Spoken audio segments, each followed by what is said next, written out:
Hello guys, welcome back to my YouTube channel. ഇന്ന് ഞാൻ തയ്യാറാക്കാൻ പോകുന്നത് ബനാന കേക്കാണ്. അതിന് വേണ്ടിയിട്ട് ഞാൻ ഏത്തപ്പഴം ചെറിയ കഷ്ണങ്ങളാക്കി കട്ട് ചെയ്തെടുത്തിട്ടുണ്ട്. ഇനി നമുക്കിതിലേക്ക് ആവശ്യമായ ഡേറ്റ്സ് ആണ്. ഡേറ്റ്സ് ഞാൻ വെള്ളത്തിൽ കുതിർക്കാനായി ഇട്ട് വെച്ചു. ഇതിൽ ഞാൻ ഷുഗർ ആഡ് ചെയ്യുന്നില്ല, അതിന് പകരം ഞാൻ ഡേറ്റ്സ് ആണ് ആഡ് ചെയ്യുന്നത്.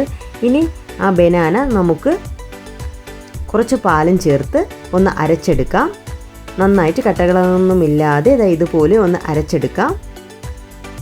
ഇനി കുതിർത്ത് വെച്ചിരുന്ന ഡേറ്റ്സും നമുക്കിതുപോലെ അരച്ചെടുത്തിട്ട് വരാം. ഒരുമിച്ച് വേണമെങ്കിലും ഇട്ട് അരയ്ക്കാം, പക്ഷേ ഞാൻ സെപ്പറേറ്റ് ആണ് അത് അരച്ചെടുത്തിട്ടുള്ളത്. ഇനി രണ്ടും കൂടി നന്നായിട്ട് നമുക്ക് മിക്സ് ചെയ്ത് യോജിപ്പിക്കാം. നമ്മളെ വീട്ടിൽ ഏത്തപ്പഴമൊക്കെ കറുത്ത് പോകുമ്പോൾ നമ്മളെടുത്ത് കളയാതെ ഇങ്ങനെ ഉണ്ടാക്കുകയാണെങ്കിൽ വളരെ ഹെൽത്തി ആയിട്ടുള്ളൊരു സ്നാക്കായിട്ട് നമുക്ക് കഴിക്കാം. കുട്ടികൾക്കും ഇഷ്ടമാവും. ഇതിനു വേണ്ടി ഇനി പാൽ ആവശ്യമായിട്ടുണ്ട്, അത് ഞാൻ എടുത്തു വെച്ചിട്ടുണ്ട്. ഇനി ഒരു ഗ്ലാസ് ഗോതമ്പ് പൊടിയാണ് ആവശ്യം. അതിലേക്ക് നമ്മൾ ആവശ്യത്തിന് ഉപ്പിടുക. ഇനി ആവശ്യത്തിന് ബേക്കിംഗ് സോഡ ഇടുക. എന്നിട്ട് നന്നായിട്ട് നമ്മളതൊന്ന് മിക്സ് ചെയ്ത് ഈവനായിട്ട് എല്ലാ ഭാഗത്തും ബേക്കിംഗ് സോഡ എത്തത്തക്ക രീതിയിൽ നന്നായിട്ടൊന്ന് മിക്സ് ചെയ്ത് കൊടുക്കുക. നന്നായിട്ട് മിക്സ് ചെയ്ത് കൊടുക്കുക. അതിനുശേഷം നമ്മൾ നേരത്തെ തയ്യാറാക്കി വെച്ചിരുന്ന ബാറ്ററിലേക്ക് നമ്മൾ ഈ മാവ് ഇങ്ങനെ തട്ടിക്കൊടുക്കുക. അതിനുശേഷം നന്നായിട്ടൊന്ന് മിക്സ് ചെയ്തെടുക്കുക. കട്ടകളൊന്നുമില്ലാതെ നന്നായിട്ടൊന്ന് മിക്സ് ചെയ്ത് യോജിപ്പിച്ചെടുക്കുക. നമ്മളിതിൽ ആർട്ടിഫിഷ്യലായിട്ട് ഒരു ഇൻഗ്രീഡിയൻസും ചേർക്കുന്നില്ല, അതുകൊണ്ട് തന്നെ വളരെ ഹെൽത്തിയാണ്. ഈ ഒരു കൺസിസ്റ്റൻസിയിൽ ആക്കി എടുത്തിട്ടുണ്ട്. ഇനി നമുക്ക് കുറച്ച് സൺഫ്ലവർ ഓയിൽ ആവശ്യമായിട്ടുണ്ട്. ഒരു 2-3 സ്പൂൺ സൺഫ്ലവർ ഓയിൽ ആവശ്യമായിട്ടുണ്ട്. അത് നമുക്ക് നേരത്തെ മാവ് മിക്സ് ചെയ്യുന്ന സമയത്തും ചേർക്കാം, അല്ലെങ്കിൽ ഇപ്പോഴും ചേർക്കാം. കുറച്ച് സൺഫ്ലവർ ഓയിൽ ചേർത്തിട്ടുണ്ട്. ഇനി സൺഫ്ലവർ ഓയിൽ ചേർത്ത ശേഷം നന്നായിട്ടൊന്ന് മിക്സ് ചെയ്ത് യോജിപ്പിച്ചെടുക്കുക. എല്ലാ ഭാഗത്തും സൺഫ്ലവർ ഓയിൽ എത്തത്തക്ക രീതിയിൽ നന്നായിട്ടൊന്ന് മിക്സ് ചെയ്ത് യോജിപ്പിക്കുക. നമ്മൾ ഈ മാവ് എടുക്കുന്ന സമയത്ത് തന്നെ സൺഫ്ലവർ ഓയിൽ ചേർക്കുകയാണെങ്കിൽ നന്നായിട്ട് മിക്സ് ചെയ്ത് കിട്ടും. ഇപ്പോൾ ലാസ്റ്റ് ഈ സമയത്ത് ചേർക്കുകയാണെങ്കിൽ ഇത് മിക്സ് ചെയ്യാൻ പാടായിരിക്കും. ഞാനത് ആ സ്റ്റെപ്പൊന്നും മറന്നു പോയോണ്ടാണ് ഇപ്പോൾ ലാസ്റ്റ് ഈ സമയത്ത് ഒഴിച്ചത്. ഈ സമയം ഞാൻ നേരത്തെ ഒരു പഴയ പാത്രം പ്രീഹീറ്റ് ചെയ്യാനായി എടുത്ത് വെച്ചിട്ടുണ്ട്.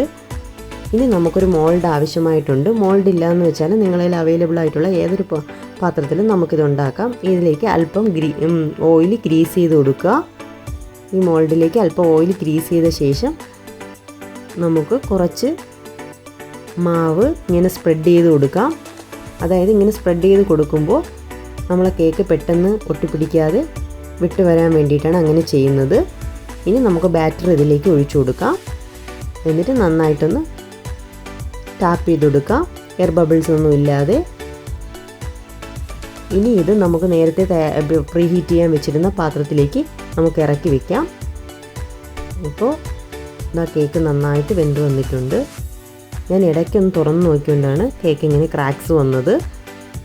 ഇനി തണുത്തതിന് ശേഷം മാത്രം നമുക്കിത് മോൾഡിൽ നിന്ന് എടുക്കാം. അല്ലാതെ എടുക്കാൻ ശ്രമിച്ചാൽ അത് അതിലൊക്കെ ഒട്ടിപ്പിടിച്ച് പൊട്ടിപ്പോവും. ഇപ്പോൾ ഇത് നന്നായിട്ട് വിട്ട് വന്നിട്ടുണ്ട്.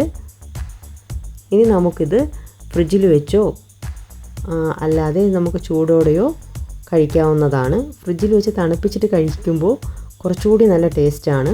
ഇപ്പോൾ നമുക്ക് ചായക്ക് കഴിക്കാനാണെങ്കിൽ നമുക്ക് ചൂടോടുകൂടി അപ്പോൾ തന്നെ കഴിക്കാം.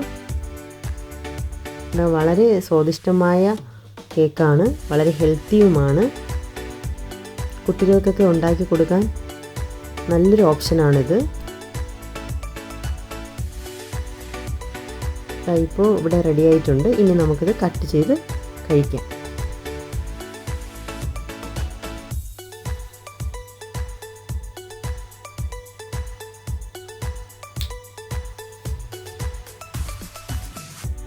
ഞാനിവിടെ കട്ട് ചെയ്തെടുക്കുന്നുണ്ട്.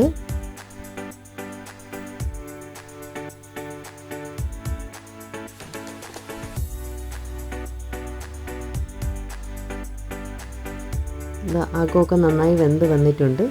നല്ല സോഫ്റ്റ് ആയിട്ടുള്ള ബനാന കേക്ക് ഇവിടെ റെഡി ആയിട്ടുണ്ട്. എല്ലാവരും ട്രൈ ചെയ്ത് നോക്കുക. Thanks for watching.